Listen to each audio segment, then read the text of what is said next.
Ek klim vir 'n treinrit wat my glo my lewe gaan weerspieël. Klomp stasies op my pad. Sommige mooier as ander, maar elk uniek. En dan die moerkoffie, die lewe se vernis, rond, vol, geurig en vol smaak, ryk en lekker. Drink hom slukkie vir slukkie, geniet hom. Laat hy oor die tong rol, want by jou stasie is die rit verby. Die rit weet te flits van die geheue.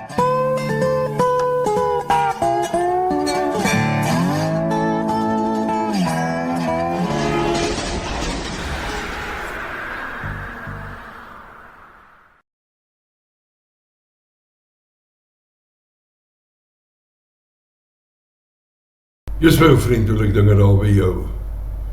Ai, die dae gaan te vinnig verby, né? Just time is flying. Jou Engels sê mens altyd time is flying. Hy vlieg. En die tyd vlieg ook hier in Dabaai. Môre. Lekker altyd om by jou te gesels, man. As deel van my digitale dagboek. Goed wat ek raak sien, goed waaroor ek wonder. En baie maals so soort van gaan, what the fuck? Wat gaan aan in die wêreld? Wat ek meen? Ons het hierdie oorlog byvoorbeeld in die Midde-Ooste.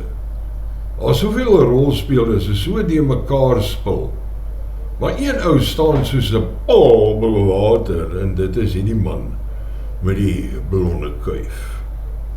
'n Man wat vir ons beloof het destyds dat as hy weer aan bewind kom, is al die wêreldoorloë, hy sorteer sommer vinnig daai enetjie tussen die Oekraïne en Rusland, sorteer hy sommer uit, maklik, easy peasy, lemon squeezy, en dan is al geen verdere oorloë nie. Maar intussen, ontken hy het ook van tyd tot tyd. First of all, I didn't guarantee no war. When you say, I promised, I didn't promise anything. I don't like these endless wars. This is not an endless war. With our victory in November, the years of war, weakness, and chaos will be over. Under Trump, we will have no more wars. We don't need the wars, foreign lands, countries you've never heard of, countries that don't even want us there. They said, he will start a war. I'm not going to start a war. I'm going to stop wars. And I do not make this statement lightly. The Iranian regime seeks to kill. Hierdie klink soos 'n tipiese idiokrasie, wat ek meen. Wat de donder gaan hier aan? We did. We had these endless wars that go on for 21, 22 years, spending billions and billions of dollars. That often happens in war. Hierdie klink soos 'n President Trump tipiese said that idiokrasie. Iran's war would last only 4 weeks. Projected 4 to 5 weeks. 4 to 6 weeks. A matter of weeks, not months. It's about to enter its 5th month. 5 months of a war that never should have started, has not achieved a single stated objective, and has no clear exit strategy. 5 months that have resulted in a collapsed diplomatic agreement, the death of 18 brave American service members, and the injuries of hundreds of others. 5 months of a war that has... Is hierdie politiek, want oorlog en politiek lyk my meng glad nie, soos water en olie nie, of menge dalk. Saturday, our country woke up to the news that we are at war with Iran. The news came from the same president who campaigned on no more wars, and the same one who bombed Venezuela just 2 months ago. Now, who knows what other country will be next? But despite what you may think, Donald Trump does not have the ability to declare war. Our military is not Trump's private army. Our national security and the safety of our service members overseas are not the president's to play with when he's in the mood for a conflict. Before I even arrive at the Oval Office, I will have the disastrous war between Russia and Ukraine settled. It will be settled quickly. Ja, daar het jy dit, wat ek weet. Trump het eintlik vir die hele wêreld soveel kak gemaak, wat ek meen. Dis onvergeeflik. Maar dis wat gebeur as jy show host, 'n staatspresident word. Kom toch 'n biljoenêr. Dis wat gebeur. Ja, 'n biljoenêr wat se voorgee nog nooit verklaar is nie. The man at center stage of Israeli politics, taking the stage last night, Gadi Eisenkot, the leading challenger to Benjamin Netanyahu, launching his party's election campaign. Eisenkot has emerged as the leader of Israel's opposition camp, with his Yashar party surging in election polls in recent weeks, as former Prime Minister Naftali Bennett's party has sunk, setting up Eisenkot at the moment as the alternative to current Prime Minister Benjamin Netanyahu. O ja, kom ons gaan 'n bietjie Israel toe.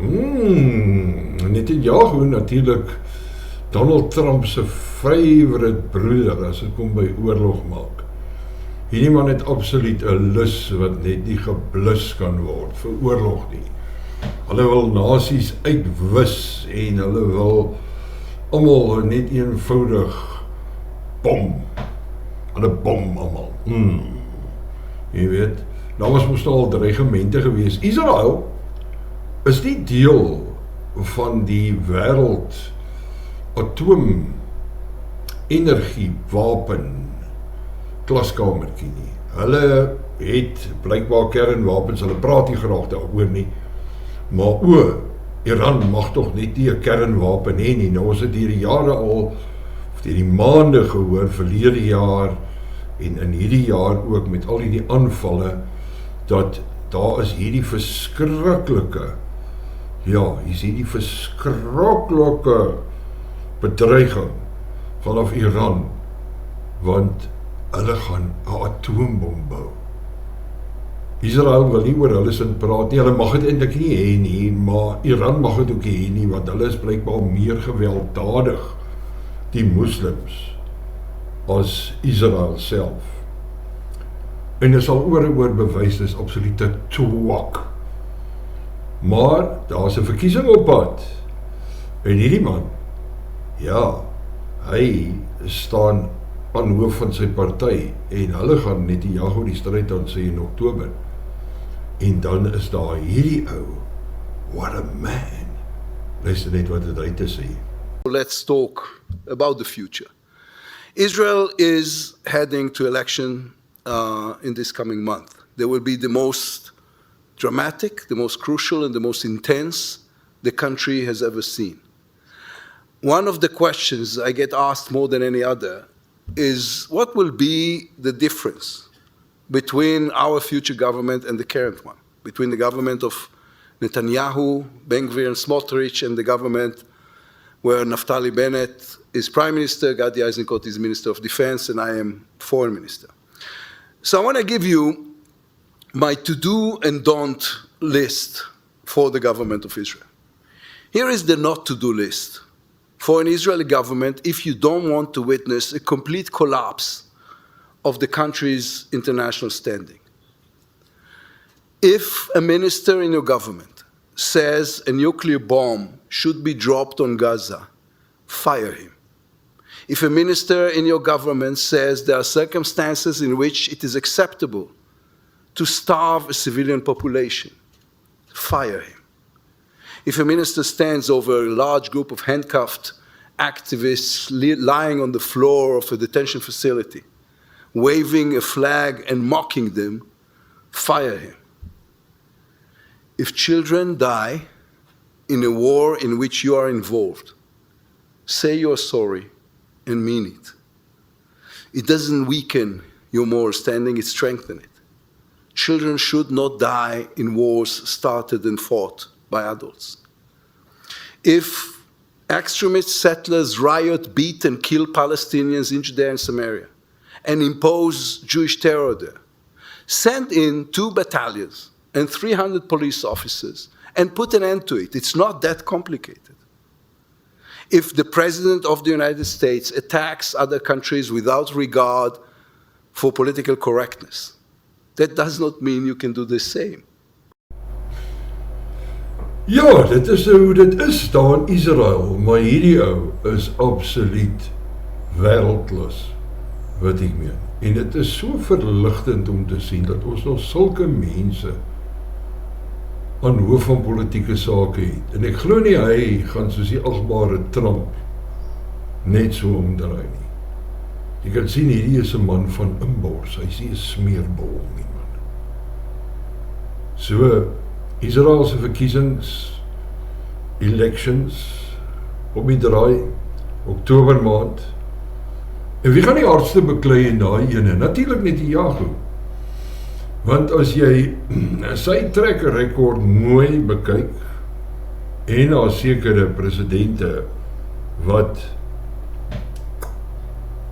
uitgehaal is van tevore, gaan deers maar bietjie self, ek gaan nie name noem nie. So, hy sê oor die hardste gaan beklei, want onthou, as hy nie meer die president is nie, gaan hy baie goed agter tralies lyk. En hy weet het. Hy weet het. Maar hy dan nog seker Amerikaanse paspoort, so hy kan seker direct Amerika toe. Soos hy sekspes nou die dag uit Amerika uit Israel toe gedefect het. Is altyd 'n moontlikheid vir daai as jy nog 'n paspoortjie het. Amper soos 'n Paul O'Sullivan. Hy het mos nou die dag gesê toe ek vir hom sê, ja maar, jy weet, hy het hierdie paspoort 3 of so, toe sê hy, dis uit of verkeerd, hy het iets soos 4 of 5 paspoorte. Wie sal dat nou weet? Maar nou ja, daai verkiesingkie lê voor, nou voor dit Trump se beurt is. En natuurlik ons beurt is, want ons het ook 'n verkiesing hierdie jaar. Ag, is dit nie pragtig om te sien hoe kom die blomme op nie. Na die lang droogte van politieke aktiwiteit of fisiese arbeid. Almal maak nou beloftes en almal vind met almal fout. Tot hier en daarby ons ex-burgemeester. Hy moet ook nou deesdae verduidelik oor sekere van sy eskapades. En hy het geen probleem om soos die magtige Simpson die pilare op homself in te trek nie. As ek doodgaan, vat ek 'n klomp van julle saam. Maar nie op baie gevaarlike noot, Saterdagoggend die Moerkoffie Express van 8 tot 10, skakel gerus in, lekker op die stasie vir die nuwe generasie, of saai ek soos gebruiklik uit daarna Waal Stereo en Coastal Radio SA. So sien jy elke Saterdagoggend hier op die trein, dan drink ons lekker moerkoffie, man. Doeksaag. So baie noot, sien jou volgende Saterdag. Die Moerkoffie Express, Saterdag van 8 tot 10.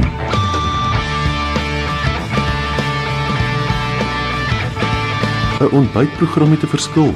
Aktueel, nostalgies, met dit sulkie moer. Alwyn met die omgekeerde W, Mouton.